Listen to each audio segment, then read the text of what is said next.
Hello বন্ধুরা, তো তোমরা সবাই কেমন আছো? আশা করি সবাই ভালো আছো। তো আজকে আমি তোমাদের সাথে শেয়ার করছি বসিরহাটের ইছামতি নদী। তো বসিরহাটে একটি মাত্রই নদী আছে, বসিরহাটের ইছামতি নদী। তো এই নদী হচ্ছে ভারত আর বাংলাদেশের মধ্যেকার একটি গুরুত্বপূর্ণ আন্তঃসীমানা নদী।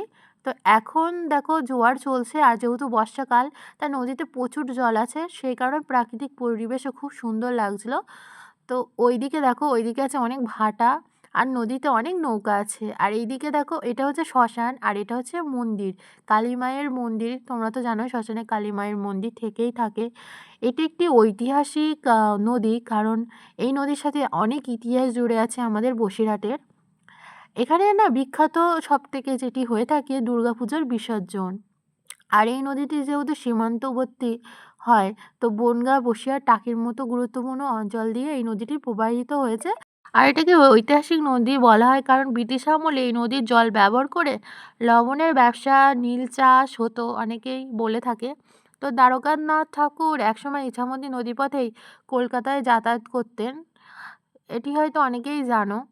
আর এইখানে দুর্গাপুজোর বিসর্জন হয়ে থাকে। আর এখানে দেখো একটা ঘাট আছে, এটা শ্মশানেরই ঘাট, কিন্তু এখন খুব একটা ভালো অবস্থায় নেই যেটা দেখলাম আমি। আর এই নদীটি এখন জোয়ার চলছে বলে অনেক জল আছে, তো এখন কেউ নামবে না ওই জন্য। আর এইদিকে দেখো অনেক মানুষ যাতায়াত করে, এখান দিয়ে একটা রাস্তাও আছে। এই রাস্তা দিয়ে গেলে না পুরাতন মার্কেটে যাওয়া যায়। এখানেই শেষ করলাম ভিডিওটি, আশা করি তোমাদের সবার ভালো লেগেছে।